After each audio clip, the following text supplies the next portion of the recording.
የሚቀጥለውን እርግዝና በሁለት ዓመትና ከዛ በላይ እንዲያዘገዩ ይመከራል።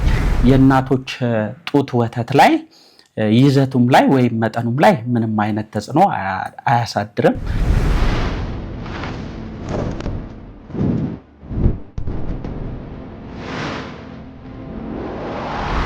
ሰላም፣ እንዴት ናችሁ? እናቶች ልጃቸውን ከወለዱ በኋላ የሚቀጥለውን እርግዝና ከመጸነሳቸው በፊት 2 ዓመትና ከዛ በላይ እንዲቆዩ ይመከራል። ይህም ለልጃቸው በቂ ጊዜ እንዲኖራቸው፣ ከእርግዝናና ወሊድ ጋር ተያይዞ ለማገገም በቂ ጊዜ እንዲያገኙ፣ የተለያዩ ችግሮች እንዳያጋጥሙት ይረዳል። እናቶች ልጃቸውን ከወለዱ በአጭር ጊዜ የሚጸንሱ ከሆነ የደም ማነስ ችግር፣ ያለ ጊዜው የሚመጣ ምጥና ወሊድ እንዲሁም ጽንሱ በአግባቡ ያለማደግ ወይም የመቀጨጭ ችግር ሊያጋጥማቸው ይችላል። ስለዚህ እናቶች ልጃቸውን ከወለዱ በኋላ የሚቀጥለውን እርግዝና በ2 ዓመትና ከዛ በላይ እንዲያዘገዩ ይመከራል። በዚህን ጊዜ ምን አይነት የወሊድ መከላከያዎችን መጠቀም ይችላሉ? ምን አይነት የወሊድ መከላከያዎችስ ከጡት ማጥባት ጋር አይገናኙም? የትኞቹስ መቼ መጀመር አለባቸው የሚለውን በዚህ ቪዲዮ እናያለን። ውድ ተመልካቾቻችን፣ ይህ ቪዲዮ የጤና እክል ለሌላቸው እናቶች ብቻ የተሰራ ነው። እናቶች የጤና እክል ካላቸው የወሊድ መከላከያ ምርጫቸው በዛ የጤና ሁኔታ የሚወሰን ይሆናል ማለት ነው። ስለዚህ ለውይይታችን እንዲረዳ የወሊድ መከላከያ ዘዴዎቹን በ3 ዋና ዋና ክፍሎች ከፋፍለን እንመለከታቸዋለን። የመጀመሪያው የወሊድ መከላከያ ዘዴዎች ለረጅም ጊዜ የሚያገለግሉት ወይም ሎንግ አክቲንግ ፋሚሊ ፕላኒንግ ሜትርስ የምንላቸው ናቸው። እነዚህም የመጀመሪያው ኢምፕላንት የሚባለው ነው። እሱም በክንድ ቆዳ ስር የሚቀበረው የወሊድ መከላከያ ዘዴ ነው። ይህ ኢምፕላንት እንግዲህ ለ3 ዓመት ወይም ለ5 ዓመት የሚያገለግል ክብሪት የምታክል ፕላስቲክ ሮድ ቆዳ ስር ተቀብራ በየጊዜው ፕሮጀስትሮን እያመነጨች ጽንስ እንዳይፈጠር የሚያደርግ የወሊድ መከላከያ ዘዴ ነው። ይህ የወሊድ መከላከያ ዘዴ የእናቶች ጡት ወተት ላይ ይዘቱም ላይ ወይም መጠኑም ላይ ምንም አይነት ተጽዕኖ አያሳድርም። እንዲሁም የሌሎች የጤና ችግሮች እንደ ደም መርጋትና ሌሎች ችግሮች ጋም ስለማይያያዝ እንዲሁም የሚያድገው ሕፃን ላይም ተጽዕኖ ስለማይኖረው እናቶች ከወለዱ በኋላ በማንኛውም ሰዓት ኮንትራሴፕቲቭ ኢምፕላንትን መጠቀም ይችላሉ ማለት ነው። ብዙ ጊዜ እናቶች ከወለዱ በኋላ ከጤና ተቋም ወደ ቤታቸው ሳይሄዱ ቢጠቀሙ ይመከራል ማለት ነው። ሁለተኛው የወሊድ መከላከያ ዘዴ ሉፕ ወይም ኢንትራዩትራይን ኮንትራሴፕቲቭ ዲቫይስ የምንለው ነው። ይህም የወሊድ መከላከያ ዘዴ በሰለጠኑ ጤና ባለሙያዎች ማህፀን ውስጥ የሚቀመጥ በይዘቱም ፕሮጀስትሮን ወይም ደግሞ ኮፐር ያለው ሲሆን እንደየሁኔታው ኮፐር ያለው በብዛት እኛ ሀገር የሚገኘው ለ10 ዓመት የሚያገለግል ሲሆን ፕሮጀስትሮን ያላቸው ደግሞ 5 ዓመትና እንደየሁኔታው ከዛ በታችም የሚያገለግሉ አሉ ማለት ነው። እነዚህ የወሊድ መከላከያ ዘዴዎች ሁለቱም አይነቶች ማለት ነው ምንም አይነት የእናት ጡት ወተት ይዘትም ላይ መጠንም ላይ ተጽዕኖ አያሳድሩም ማለት ነው። ከወሊድ በኋላ መቼ መግባት አለበት ብለን ስንጠይቅ እናቶች አመጣው ከወለዱ የእንግዲህ ልጅ በወጣ በ10 ደቂቃ ውስጥ ይሄ አዩሲዲ ወይም ሉፕ የሚባለው ሊገባ ይችላል። በዚህን ጊዜ ግን ካልገባ ከእናቶች ከወለዱ በ48 ሰዓት ውስጥ ሊገባ ይችላል።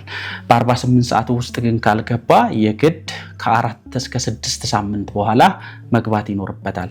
በኦፕሬሽን ለሚወልዱ እናቶች ግን በኦፕሬሽን ሰዓት በወቅቱ እዛ ኦፕሬሽን ክፍል ውስጥ ማስገባት ይቻላል። እንደዛ ግን ካልሆነ እንዲሁ ከ4 እስከ 6 ሳምንት በኋላ ማስገባት ይቻላል ማለት ነው። ሌላኛው ለረጅም ጊዜ የሚያገለግል የወሊድ መከላከያ ዘላቂ ወይም ደግሞ ፐርማነንት የምንለው ማለት ነው። ይህም ይሄ ቢቴል ወይም ቱቦ ማስቋጠር የሚባለው ዘዴ ሲሆን ይሄኛው የወሊድ መከላከያ ዘዴ እናቶች በኦፕሬሽን ከወለዱ እዛው ኦፕሬሽን ክፍሉ ውስጥ መስራት ይቻላል።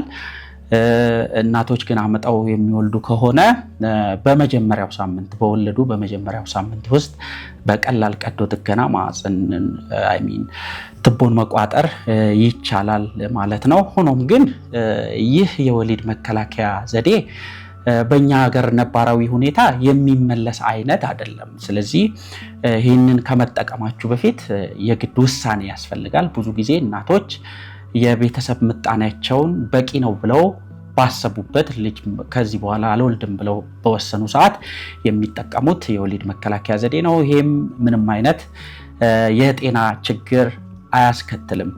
ሁለተኛው ምድብ ደግሞ ለአጭር ጊዜ የሚያገለግሉ የወሊድ መከላከያ ዘዴ የምንላቸው ናቸው። ከነሱም ውስጥ አንዱ ዲፖ ወይም ደግሞ በተለምዶ መርፌ የምንለው ማለት ነው።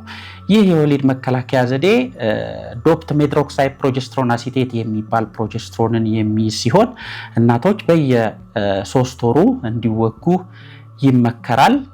ነገር ግን ከወሊድ በኋላ በተለይ ጡት የሚያጠቡ እናቶች ይህኛውን የወሊድ መከላከያ ዘዴ መጠቀም ያለባቸው ከ6 ወር በኋላ ነው። ምክንያቱም የሚጠባው ህፃን ላይም ያለው ሴፍቲ ፕሩቭን አይደለም። እንዲሁም ደግሞ የእናት ጡት ወተትም ላይ የተወሰነ ኢምፓክት አለው ተብሎ ስለሚታሰብ የዓለም ጤና ድርጅት ይህንን የወሊድ መከላከያ እናቶች መጠቀም ያለባቸው ከ6 ሳምንት በኋላ ነው ብሎ ይመክራል።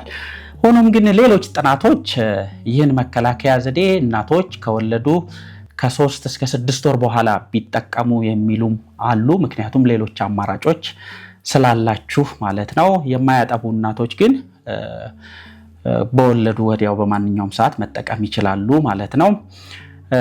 ሁለተኛው ለአጭር ጊዜ የሚያገለግሉ ዘዴዎች የወሊድ መከላከያ እንክብሎች የምንላቸው ናቸው። እነዚህም በይዘታቸው በሁለት እንከፋፍላቸዋለን። አንደኛው ኤስትሮጂን እና ፕሮጀስትሮን የሚይዘው ፒልስ ሲሆን እሱም ኮምባይንድ ኦራል ኮንትራሴፕቲቭ ፒልስ ይባላል። ስለዚህ እንዴት ከዛኛው እንለየዋለን ካላችሁ ስታዩት ኮምቢኔሽን ነው ማለት ነው። ላይክ ነጭና ቀይ ታብሌቶች አሉት። የመጨረሻዋ መስመር ቀይ ታብሌቶች ነው የምትይዘው ማለት ነው። ይህ የወሊድ መከላከያ እንክብል ለሚያጠቡ እናቶች የሚመከረው ከ6 ወር በኋላ ነው። ምክንያቱም ኤስትሮጂን የሚባለው ሆርሞን የእናት ጡት ወተት ይዘትንም መጠንንም ይቀንሳል ተብሎ ስለሚታሰብ መጀመር ያለበት ከ6 ወር በኋላ ነው ማለት ነው። እንዲሁም ኤስትሮጂን የደም መርጋት ችግርም ሊያስከትል ስለሚችል እንዲሁ ሌት ማድረጉ ይመከራል ማለት ነው። ለማያጠቡ እናቶች ግን ኮምባይንድ ኦራል ኮንትራሴፕቲቭ ፒልስ ከወለዱ ከ3 ሳምንት በኋላ ቢጀምሩ ብዙም ችግር የለውም ማለት ነው። ሌላኛው የወሊድ መከላከያ እንክብል ፕሮጀስትሮን ብቻ ያለው ማለት ነው። ፕሮጀስትሮን ኦንሊ ፒልስ ይባላል። ይህም በማህበረሰባችን ለሚያጠቡ እናቶች የሚባል ነው። ከላይ ከጠቀስነው እንዴት ይለያል ካለን ስታዩት ዩኒፎርምሊ አንድ አይነት ከለር የያዘ ነው። ስለዚህ እሱ ፕሮጀስትሮን ብቻ የያዘ ስለሆነ የእናት ጡት ወተት ላይ ምንም አይነት ተጽዕኖ አያሳድርም። ሌሎች የጤና ችግሮችም ስለማያስከትል እናቶች ከወለዱ በኋላ በማንኛውም ሰዓት ይህን የወሊድ መከላከያ እንክብል መውሰድ ይችላሉ ማለት ነው። ሶስተኛው የወሊድ መከላከያ ዘዴ የተፈጥሮ የወሊድ መከላከያ ዘዴ ወይም ናቹራል ፋሚሊ ፕላኒንግ ሜትድስ የምንለው ነው። ከሱም ውስጥ በዋነኝነት የምናየው ጡት ማጥባት እንደ ወሊድ መከላከያ መጠቀም ወይም ላክቴሽናል አሜኖሪያ ሜትድ የምንለው ነው። እንግዲህ ላክቴሽናል አሜኖሪያ ወይም ጡት ማጥባት እንደ ወሊድ መከላከያ የሚያገለግለው የሚከተሉት 3 መስፈርቶች ከተሟሉ ብቻ ነው። አንደኛው ጡት ብቻ የምታጠቡ ከሆነ ማለት ነው። ኤክስክሉሲቭ ብሬስት ፊዲንግ ዴይ ኤንድ ናይት ይባላል። ማለትም ቀንም ማታም ልጃችሁን ጡት ብቻ የምታጠቡ ከሆነ፣ ፎርሙላ ተጨማሪ ነገሮች የማትሰጡ ከሆነ አንዱ ነው። ሁለተኛው የወር አበባችሁ ካልመጣ ወይም ካልተመለሰ። ሶስተኛው ደግሞ የልጃችሁ ዕድሜ ከ6 ወር በታች ከሆነ። እነዚህ 3ቱ ከላይ የጠቀስኳቸው መስፈርቶች ከተሟሉ ጡት ማጥባት እንደ ወሊድ መከላከያ መጠቀም እንችላለን። ሰክሰስ ሬቱንም ስናይ ምን ያህል ውጤታማ ነው የሚለውን ስናይ 98% እና ከዛ በላይ እርግዝናን የመከላከል አቅም አለው። ሆኖም ግን ከላይ የተጠቀስናቸው መስፈርቶች ካልተሟሉ ግን እናቶች ሊያረግዙ ይችላሉ። ብዙውን ጊዜ እናቶች የሚሳሳቱት ልጃቸው 6 ወር አልፎትም የወር አበባቸው ስላልመጣ አናረግዝም ብለው በማሰብ ሌሎች መከላከያዎችን አይጠቀሙም። ይህ ግን ስህተት ነው። የወር አበባችሁም ሳይመጣ ልታረግዙ ትችላላችሁ። ስለዚህ እንደዚህ በቅርብ የማርገዝ እቅድ ከሌላችሁ እድሜው ልጃችሁ ከ6 ወር ካለፈ የወር አበባችሁም ባይመጣ የወሊድ መከላከያ እንድትጠቀሙ ይመከራል ማለት ነው። ሌላኛው የተፈጥሮ የወሊድ መከላከያ ይሄ ካሌንደር ሜተድ የምንለው ነው። ይህ የወር አበባ ሂደትን በመከተል ልታረግዙ የምትችሉበትን ሪስክ ታይም በመለየት በዛን ጊዜ ግንኙነት አለማድረግ ነው። እንዲሁም ሌሎች የተፈጥሮ የወሊድ መከላከያ ዘዴዎች አሉ። እነዚህ መንገዶች ብዙም ከወሊድ በኋላ የሚመከሩ ውጤታማ መንገዶች አይደሉም ማለት ነው። ስለዚህ ውድ እናቶች ከዛሬው ትምህርታዊ ቪዲዮአችን ብዙ ዕውቀት እንደገበያችሁ ተስፋ አለኝ። ቪዲዮአችንን ከወደዳችሁት ላይክ፣ ሼር፣ ሰብስክራይብ ማድረግ እንዳይረሳ። በሚቀጥለው ቪዲዮ እስከማገኛችሁ ድረስ ቸር ቆዩልኝ።